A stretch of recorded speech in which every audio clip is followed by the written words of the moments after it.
Bismillah, alhamdulillah, assalatu wassalamu ala rasulillah wa ala alihi wa sahbihi wa ma'ala ba'du. Yang saya hormati Bapak Qadri STT mewakili Hadis Kehutanan Provinsi Lampung, ada manajer yayasan Bapak Robitotul Huda, Yayasan IAR. Senior saya ini Bapak Haji Ahmadi Maryanto, pegiat literasi serta teman-teman pegiat literasi lainnya, pengelola IPN Lampung, Disting Bapak Syarifuddin MTI, Ketua Panitia Ibu Nur Istiqomatur Rosidah, Ketua FTBM Bapak Ganjar, para peserta LCT, pendamping, dan Bapak Ibu semuanya yang berbahagia. Habib pun. Ya pun. Hari ini saudara kita banyak yang sedang berduka, terutama di wilayah barat sepanjang bantaran Sungai Semaka, kemudian Sungai Semong, Sungai Belu, kemudian sebagian di daerah Bulog, dan yang surprise lagi kelihatannya baru tahun ini ada di Ulu Belu Banjir. kebanjiran juga, genangannya juga sampai tinggi. Mungkin ngantri mau masuk airnya agak lama, agak telat, karena mungkin ada sumbatan-sumbatan sehingga genangannya cukup lama. Karena ada yang bilang bukan banjir, genangan. Banjir atau genangan faktanya air dengan leluasa berada di seputaran rumah dan sebagian masuk ke rumah. Tentu ini memprihatinkan buat kita semua. Kalau dulu jarang terjadi, lalu sekarang terjadi, berarti kan kemudian muncul pertanyaan, ada apa? Kalau di potongan TikTok itu mesti kan ada lagu itu, entah siapa yang salah, kita tahu. Ada di daerah tertentu Pak Qadri, banjir langganan, dan ketika banjir itu material yang berbarengan membersamai banjir, membersamai air itu bonggol-bonggol kayu.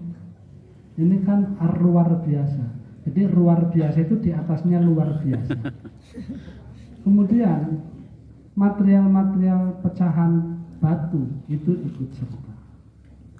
Saya tanya sama masyarakat di situ, itu hutan itu yang kita lihat itu katanya punya masyarakat. Tapi saya lihat siklusnya, banjir tanam tebang, banjir tanam tebang. Saya sampaikan yang penting muncul kesadaran bahwa ketika terjadi banjir memang ada campur tangan manusia. Apa itu penebangan yang tidak tebang pilih. Lalu di kita aja kadang-kadang tebang pilih, kok ini kayu ini nebangnya nggak milih-milih, habisin semua. Nah, ketika muncul kesadaran itu, maka kalau banjir nggak serta-merta nyalain pemerintah, maksudnya gitu. Sehingga apa? Ya sudah, kalau misalnya daruratnya, kemudian pascanya pemerintah harus mengambil langkah, yaitu sebagai bentuk tanggung jawab. Tetapi kesadaran yang paling pokok yaitu Dhaharul fasadu fil barri wal bahri bima kasabat aydin nas, dan seterusnya. Itu. Jadi hafal Al-Quran penting, tahu artinya lebih penting, paham lebih penting lagi, mengimplementasikan sangat penting. Maka saya sering menyampaikan begini, kita ini dulu kan ini muslim semua, Ada yang enggak. Ya, yang nggak muslim pun pasti agama mengajarkan kebaikan. Kalau di kita ini kan dulu dari kecil sudah diajarkan an-nadzafatu minal Iman, iman. Apa itu? kebersihan, Menurut adik-adik kebersihan dalam pengertian seperti apa? Sebagian kita hanya paham kalau ini ya, kalau makan jangan sampai ada satu upok. biji nasi pun upo yang tertinggal karena itu mubazir. Padahal hari ini menurut saya an-nadzafatu itu ayo kita update, kita upgrade, kita relevansikan, kita kontekstualisasikan dengan situasi sekarang yang lebih relevan. Apa? Hari ini kita butuh kesadaran kebersihan sanitasi. Karena apa? Faktanya di beberapa tempat itu banjir hanya karena persoalan sederhana. Jalan air tertutup Tersumbat oleh sampah. sampah. Jalan air karena sedimen dimasukkan asli. Itu kan persoalan-persoalan sederhana yang sebetulnya bisa kita lakukan. Oleh karena itu kalau hari ini kemudian judul LCT-nya itu Literasi konservasi. literasi konservasi, pemahaman terhadap bahwa ada hutan-hutan yang harus kita jaga karena di dalamnya juga ada hewan-hewan yang nggak boleh punah. Kita juga mengenal jenis-jenis hutan, ada hutan sosial ya, maka kemudian ada HKM, kemudian ada hutan lindung. Nah, sebenarnya skema ini sudah bagus, tinggal konsistensinya. Apa konsistensinya? Masyarakat sudah diberikan katakanlah hak untuk mengelola hutan, kemudian ada prasyarat-prasyarat yang harus dilakukan, sudah apa enggak dilakukan itu? Nah persoalannya sopo sing ngawasi sudah dilakukan atau tidak dilakukan. Mohon maaf dulu sebelum tahun 2014 Pak ya, Undang-Undang 32 perhutanan itu menjadi kewenangan Kabupaten. pemerintah kabupaten. Undang-Undang 23 perhutanan menjadi kewenangan Provinsi. provinsi. Saya jujur sejujur-jujurnya cuma batin begini. Batin itu apa ya? Mudoroso. Pokoknya batin. Lawang hutan menjadi kewenangan kabupaten aja susah. Lah ini jadi kewenangan provinsi. Kan berarti kalau Semakin sahabat luas. itu harus long arm. Harus yang ininya panjang untuk bisa. Dulu di kita ada zaman kita sama-sama di DPR ya pasti itu ada Pak. Kita sebut panhut ya. Iya. Teman-teman yang kita rekrut untuk sama-sama mengawasi seberapa besar kalau misalnya terjadi orang melakukan perusakan hutan. Lah sekarang ini masih ada apa enggak? Harapannya sih masih supaya teman-teman yang di KPH itu ya punya orang di kalau kita mengandalkan Polhut seberapa banyak sih Polhut? Kira-kira kan seperti itu. Dan LCT ini menjadi salah satu media untuk mensosialisasikan kepada anak-anak, kepada adik-adik supaya betul-betul memahami seperti ini loh kondisi kita. Kalau ke depan tidak semakin baik, tidak mustahil nanti yang gisting banjir. Nah ini kan beberapa tahun kemarin di gisting atas ke sana kan hujan selesai air masih Genang. tergenang ya karena wakil bupatinya agak selen dikit main gabrus aja kita normalisasi salurannya dengan segala komplain yang saya terima secara ikhlas, tetapi tujuannya supaya tidak terjadi lebih buruk ya kita lakukan. Mohon maaf Pak Kodri, menurut saya konsistensi teman-teman yang punya kewenangan. Kalau terjadi pembiaran hampir pasti itu tadi Doharul fasadunya itu lebih tinggal kita menunggu waktu. Kalau tadi kita punya jargon salam Literasi salam lestari. literasi Salam lestari. kan dulu jargonnya hutan lestari Rakyat masyarakat sejahtera. Saya tambahkan ekosistem terjaga. Ini kan agak susah. Bagaimana masyarakat sejahtera kemudian mengambil manfaat dari hutan, pada saat yang sama hutan lestari. Ini kalau treatmentnya nggak benar-benar pas kan ini dua hal yang apa? Hari ini lagi kita lagi concern stunting, saya pantunnya begini, ada kepiting di atas genting. Kata orang-orang, apa mungkin kepiting di atas genting? Nah, saya bilang ada kepiting di atas genting. Gimana caranya? Apa gentingnya yang diturunkan atau kepitingnya yang dinaikkan di atas genting? Dilempar apa dilemparkan? Karena kalau dilempar berarti kepitingnya yang dilempar. Mati dia. Kepitingnya.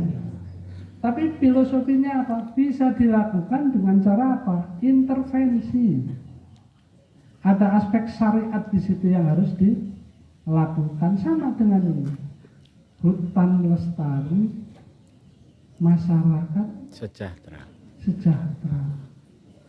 Nah, nek ditanduri kopi, hutannya gede, tutupannya maksimal, Rimbun. kopi tidak akan buah. Kan gitu. Sama dengan hari ini di lereng-lereng, Pak, kita lihat. Lereng Tanggamus. Ya, lereng Tanggamus ada. Dan saya sudah sampai ke sana, Pak. Saya bilang, nggak ada air, Pak. Itu yang sungai itu apa namanya, Pak? Letter S, Sungai S. Curug apa itu? Bukan, yang itu. Airnya nggak ngalir. Saya tanya, lah ini nanam begini kan butuh disiram ya, Pak. Saya tanya, yang nyiram siapa? Pak, kalau di sini mah gampang, tanam aja. Yang nyiram Tuhan. Karena memang pagi-pagi ngembun di situ. Artinya apa? Kebutuhan air sudah Tuhan langsung yang turun tangan. Tetapi kalau kemudian Tuhan ngasih airnya kelebihan, kan yang di bawah yang dapat banjir. Nah, inilah persoalan-persoalan yang kita hadapi, yang hari ini ada sekian pokon. Kalau yang desa itu permukaannya lebih rendah dari pantaran sungai, sedang yang sampai sekian. Mudah-mudahan yang kena musibah sabar dan Amin, tidak kerugian yang besar katakanlah. Dan alhamdulillah sejauh ini tidak ada sih laporan bahwa terjadi ada korban jiwa. Tapi sekali lagi, ayo anak-anak, adik-adik, ini menjadi concern kita bersama. Kegiatan ini tentu harapannya ya tidak hanya hari ini, Bapak komunikasi saja, menjalin komunikasi dengan teman-teman kepala sekolah SMA melalui cabang dinasnya untuk sekali waktu setelah upacara hari Senin minta waktu lah 10-15 menit untuk sosialisasi tentang pentingnya konservasi dan seterusnya. Adik-adik sekalian, kalian masa depan kami. Secara alamiah kami duluan karena usia kami lebih dari kalian. Meskipun daftarnya bukan daftar Tunggu. urut, tapi daftar cabut. Bukan juga daftar abjad. Kalau daftar abjad ya Ahmadi sama AM Syafi'i duluan Ahmadi. Kan A dulu. Abjad berikutnya kan H. Terusnya A. Abjad berikutnya M. Kan H dulu baru M. Tapi ternyata bukan itu. Tapi daftar cabut. Nah, apa yang ingin saya sampaikan? Siap tidak siap, kalian harus siap karena kita secara alamiah ya pasti terjadi proses regenerasi. Dan anak-anak, adik-adik harus lebih siap. 4.0 sudah lewat, meskipun 5.0 belum, tapi sudah 4,5, kira-kira begitu. Dan yang sangat menjadi concern menuju ke 5.0 itu adalah kolaborasi. Ingat ya, kolaborasi berbeda dengan konspirasi. Kolaborasi atas dasar kesadaran bahwa siapa saja tidak mampu melaksanakan apa saja. Artinya apa? Semakin tawadhu kita, semakin muncul kesadaran spiritual bahwa kita ini makhluk yang lemah, makhluk yang punya kekurangan, sehingga harus kolaborasi. Sehingga dengan kolaborasi ini, dengan gotong royong, kolaborasi itu sebetulnya ya gotong royong, bahasa mudahnya kita. Mudah-mudahan ke depan Tanggamus lebih baik, semua bencana yang terjadi ini tidak menimbulkan hal-hal yang tidak kita inginkan sehingga tidak merupakan bencana yang ekstrim. Kita baru saja melewati bencana non alam yang namanya COVID. COVID, kemudian Masih. bencana non alam inflasi.